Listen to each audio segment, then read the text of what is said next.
Olá, meus amigos, minhas amigas, a paz de Cristo, tudo bem com vocês? Como sempre, espero que sim.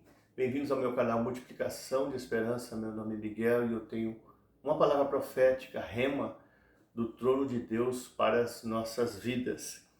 Você vai encontrar em 1 Samuel 22, 24 em diante. Fala ali da caverna de Adulão, onde Davi se refugiou. Vamos a algumas lições desse texto. Primeira lição: é nos seus piores dias que Deus te usa mais. Davi estava vivendo uma fase crítica da sua vida, pois Saul, o seu arquirrival, o perseguia implacavelmente. E esta fase da sua vida, ela durou 14 anos. E em meio a grandes conflitos, a grandes dilemas, Davi resolve se abrigar na caverna de Adulão, onde ele forma o seu pequeno exército de 400 homens. Mas é interessante lembrar que Davi fugiu para a caverna de Adulão. Isto quer dizer que ele estava angustiado, isso quer dizer que ele estava confuso, perplexo, precisando de ajuda, de apoio, de auxílio, de uma palavra amiga, de um ombro amigo. Isso significa que ele precisava ser ministrado, ele precisava de alguém que desse uma palavra a ele, para que criasse alento nele e ele continuasse. Porém, ao contrário disso, o texto relata que ajuntou-se a ele todo homem em aperto, todo homem endividado e todo homem de espírito desgostoso, e ele se fez chefe deles. Agora imagine só a cena. Davi, ele fugindo, com medo, assustado, entra dentro de uma caverna. Eu acredito que ele queria ficar sós com Deus, falar dos seus dilemas, falar da sua dor, falar da sua confusão. E no momento mais crucial da sua vida, no momento mais difícil, ele não consegue encontrar pessoas que ministrem a sua vida. Quem sabe ele queria ouvir Deus falar com ele, mas ao contrário disso, Deus quer que ele fale aos homens. Qual a lição que nós temos aqui? Não permita que os dias maus apaguem a sua chamada. Não permita que os dias maus venham ofuscar o teu ministério. Não permita que os dias maus venham fazer com que você perca o foco da sua chamada. Davi poderia muito bem praticar o que está escrito em Efésios 4:27. Ao contrário, não deis lugar ao diabo. Ele poderia dar lugar ao diabo e dizer para aquelas pessoas que se ajuntaram a ele na caverna: eu não estou disposto a receber vocês aqui, eu quero ficar a sós com Deus. Cada um com seus problemas, saiam daqui. Eu não estou disposto a ajudar ninguém, eu preciso de ajuda. Ele poderia ter dado lugar ao diabo. Porém, em um dos piores momentos da sua vida, ele deu lugar a Deus. Ele queria que alguém falasse a ele, desse uma palavra de consolo. Mas Deus queria que ele falasse aos homens. E muitas das vezes, nós vamos passar por momentos como esses. Nós vamos querer que as pessoas falem conosco, nos motivem, nos dê uma palavra, nos dê uma letra, mas nós, líderes, vamos ter que falar, vamos ter que instruir, vamos ter que levantar a moral de alguém, vamos ter que colocar alguém para cima. Como que existem pessoas precisando de ajuda? Não se esqueça que a unção que está em você, ela pode quebrar o jugo de muita gente que está sofrendo, como está em Isaías 10:27. E a unção despedaçará o jugo. Essa é a primeira lição que nós aprendemos. É nos seus piores dias que Deus te usa mais. Segunda lição: estar na caverna não é um problema para Deus. Sair da caverna transformado é o que importa para Deus. Preste muito atenção que os homens que começaram a ser treinados por Davi na caverna de Adulão realmente eram fracassados, eram frustrados, eram decepcionados, eram amargurados. Mas depois que eles saíram da caverna, se tornaram os 37 valentes de Davi, cumpriram o seu propósito de vida, realizaram seus sonhos e impressionaram a muitos e surpreenderam a muitos. Então, vamos aqui entender algo. Enquanto os futuros 37 valentes de Davi estavam na caverna de Adulão, enquanto eles ainda não eram os 37 valentes de Davi, ninguém queria os conhecer. Ninguém queria estar perto deles. Porém, depois que eles saíram da caverna de Adulão, a história é outra. Porque dentro da caverna de Adulão, eles estavam sendo treinados, formados por Davi, para realmente um dia fazer parte do seu exército e serem os 37 valentes de Davi. Nessa época de anonimato, ninguém queria conhecer a eles, mas depois que eles saíram da caverna de Adulão e se tornaram os 37 valentes de Davi, entenda uma coisa, eu acredito que fazia-se fila para realmente os conhecer. Então, eu quero dizer algo para você, não se importe se ninguém está te vendo, não se importe se ninguém te reconhece nesse momento, nessa fase crucial de caverna de Adulão. Você está sendo treinado, você está sendo formado. Não fique triste se ninguém olha para você com atenção, porque Deus está preparando você. Você já viu um arranha-céu? Vamos falar de um arranha-céu. E vamos falar do alicerce. O arranha-céu, quando ele é levantado, fica pronto, ficam todos olhando lá para o pico e admirando. Certo? Fica todo mundo ali realmente vendo aquela obra, mas ninguém olha para o alicerce, que é o mais importante. A vida cristã é assim. Enquanto você é o alicerce, ninguém quer te ver, ninguém te entende, ninguém te percebe. É porque Deus está formando ainda você, está trabalhando em você. Você é o alicerce não é visto, não é olhado, mas depois que Deus terminar essa obra na sua vida e te exaltar e te colocar lá em cima, as pessoas vão olhar para você, vão reconhecer você, vão entender que Deus era na sua vida, vão entender que o projeto era grande na sua vida, mas por enquanto você é o alicerce, e ninguém se importa com o alicerce, mas ele é o mais importante, porque ele que sustenta o arranha-céu. Nesse momento Deus está criando um alicerce em você. Deus está formando você. Lembre-se que em Eclesiastes 7:8 está relatado que melhor é o fim das coisas do que o princípio delas. Eu vou dizer algo para você muito importante. Deus vê algo em você que muitos não veem. As suas falhas são menores do que eles possam imaginar. A sua grandeza é maior do que eles possam discernir. Os irmãos de Jesus não discerniram a sua divindade. Os irmãos de José não discerniram os seus sonhos. Os irmãos de Davi não discerniram que ele era um soldado. Os amigos de Jó não compreenderam o cenário satânico que estava por detrás da sua dor e apontaram o dedo para ele.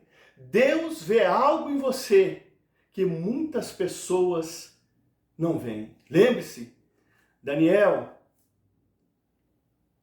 depois que saiu da cova, foi promovido. Sadraque, Mesaque, Abednego, depois que saíram da fornalha, foram promovidos. Tem bênçãos chegando na sua vida. Aguarde. Lição 3, eu tenho que cuidar esse tempo. Lição 3. Não treine pessoas para te seguir, e sim para te substituir.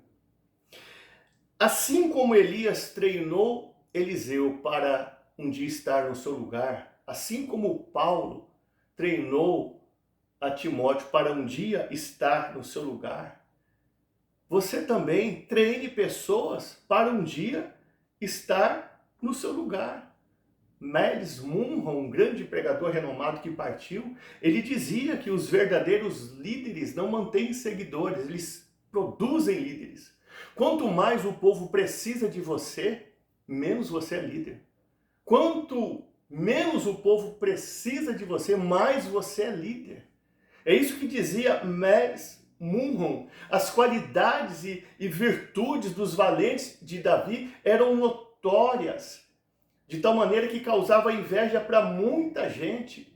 Um dos seus valentes, Benaia, no tempo do inverno, da geada, entrou dentro de uma caverna e matou um leão. Um outro valente dele, chamado Josebe, com uma lança ele matou 800 homens. Samar, um outro valente de Davi, venceu um exército dos filisteus defendendo um campo de lentilha. Então aqui nós vemos quanto potencial. E é óbvio que Davi os treinou para uma possível, o quê? Substituição. Portanto, não despreze a sua caverna de Adulão. Ela está treinando você, aperfeiçoando você para te apresentar em um grande cenário. Quarta lição. Você é dos 37 ou dos 363? Eram 400 homens que Davi treinou na caverna. Mas nem todos os 400 homens derrotados que se ajuntaram a Davi na caverna de Adulão conseguiram fazer a diferença na terra. Perceba que 37 homens conseguiram desenvolver os seus dons, talentos e aptidões. Mas 363 não. A oportunidade foi igual para todos, mas o interesse foi de poucos. Será que era o treinamento exaustivo que fez com que muitos não se aplicassem? Será que realmente eram os exercícios físicos o que fez com que 363 ficassem medíocres? Não avançassem mais, não crescessem, não se tornassem diferenciados? Qual será o problema que houve? É como nos dias de hoje. Deus quer levantar um grande exército. Deus quer treinar um grande exército. Mas Ele tem dificuldade em selecionar pessoas que permitam ser treinados. Deus está tendo dificuldade em encontrar pessoas que deem lugar para Ele, que aceitem passar os processos aqui na terra, que aceitem ser aperfeiçoados por Ele. Quantos escolhidos estão escondidos? Como diz em 1 Samuel 10:22, aonde está o homem que esperamos ainda há de vir? O Senhor responde, está escondido entre as bagagens. Como está relatado em Jeremias 46:5, por que razão vejo os medrosos voltando as costas? Então entenda uma coisa muito interessante. Se nós formos em Mateus 11:12, está escrito assim, desde os dias de João Batista até agora, o reino de Deus tem sido tomado à força e se apoderam dele aqueles que se esforçam. O reino de Deus é tomado à força. Vai crescer, vai evoluir, vai expandir, vai fazer a diferença aqui na terra. Quem se esforçar significa orar mais, buscar mais, clamar mais, dar mais testemunho de vida. Ser refinado por Deus, ser aperfeiçoado por Deus. É realmente ter sede de Deus. Se nós somos em Jeremias, capítulo 18, está escrito, Jeremias, dispõe-te e desce à casa do oleiro, e lá te farei ouvir as minhas palavras. Dispõe-te, ou seja, você está disposto, Jeremias? Porque a palavra de Deus relata, em Zacarias 4:6, não por força, nem por violência, mas pelo meu espírito. Agora aqui nós vemos então que só 37 sobressaíram, 363 ficaram medíocres. Deus quer levantar um exército nos últimos dias. Mas Ele conta comigo e com você, que nós devemos dar lugar a Ele e avançar. E realmente sermos diferentes aqui, chamarmos a atenção. Realmente chegarmos a algum lugar. E nós vamos aqui já para a quinta lição. Deus seleciona rejeitados para vir ajudar na nossa dor. Veja só, quem sabe Deus esperava que Deus enviasse a ele homens saudáveis, capacitados, idôneos, experientes, para que realmente colocasse ele para cima naquela situação, desse uma palavra para ele naquela situação, mas ao contrário disso, Deus envia pessoas perturbadas a ele, que vão depender que ele, mesmo vivendo aquele momento de crise, dê uma palavra que coloque esses homens para cima. É como está relatado em 2 Coríntios 1, 3. Bendito seja o Deus e Pai de nosso Senhor Jesus Cristo, o Pai das misericórdias, o Deus de toda consolação, que nos console em toda a nossa tribulação, para que também venhamos consolar aqueles que estiverem passando por alguma tribulação, com a mesma consolação que de Deus somos consolados. Davi estava passando tribulação, Davi estava passando angústia, mas sendo consolado por Deus. Então aqueles que chegaram a ele estavam piores do que ele, e ele tinha que consolar também aqueles que estavam passando um momento difícil. Uma certa vez, eu estava passando um momento difícil, eu estava confuso, eu saí na rua, Senhor, envia alguém para falar comigo. Eu preciso de uma palavra, envia um profeta, aí aparece um amigo meu, que eu não vou citar o nome dele, mais confuso que eu. Eu estava só em conflito porque eu não estava entendendo minha chamada. Ele estava em conflito porque eu não estava entendendo o que Deus tinha na vida dele. Eu encontrei com ele, ele me cumprimentou, falou, estou passando o mesmo que você, eu não entendo o que Deus tem na minha vida. E outra coisa, mas eu também estou sentindo pontada na cabeça, pontada na sola dos pés, pontada aqui nas costelas, pontada nos olhos, estou sentindo agulhada no corpo, está tudo pinicando, parece que está pegando fogo. Estou pensando em suicidar. Aí eu entendi. Olha quem que Deus enviou para falar comigo, alguém pior do que eu. Então nós temos que compreender isso. Deus muitas das vezes vai enviar a você alguém que está passando uma dor pior do que a sua para te consolar, para você ver que existe gente sofrendo mais do que você, para você entender que existe gente pior do que você.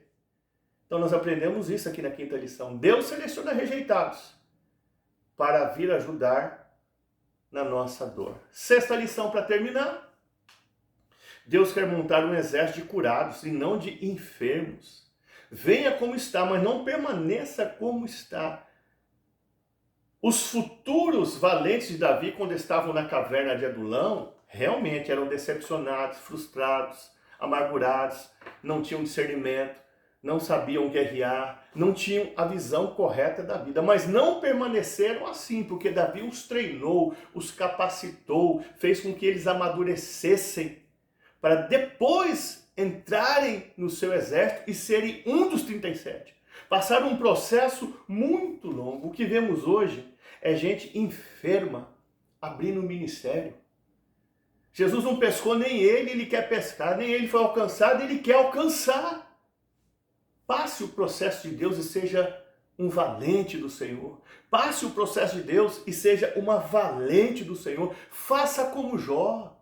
Jó 23, 9 e 10. Se eu me adianto ali, ele não está. Ou seja, ele estava passando o processo. Se ele se adiantasse, agisse da sua forma, da sua maneira, ele não ia ver Deus.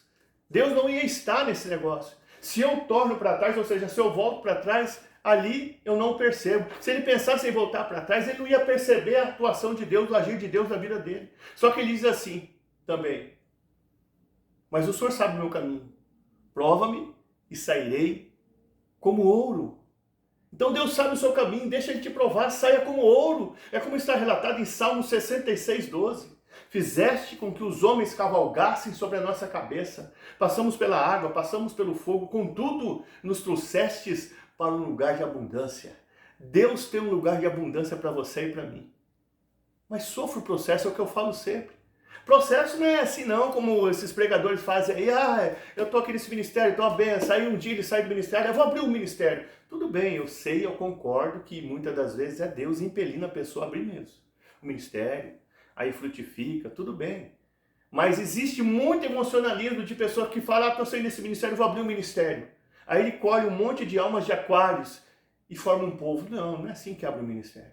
Eu respeito você que abriu o ministério e teve a direção de Deus. Mas para você que diz que abriu um ministério e foi no seu emocional e você não deixou nem Jesus te alcançar ainda, como que você vai alcançar vidas? As pessoas percebem isso. Mas que essa mensagem fique em nossos corações. Faça como Jó. Passe o processo. Fique com essa palavra no seu coração.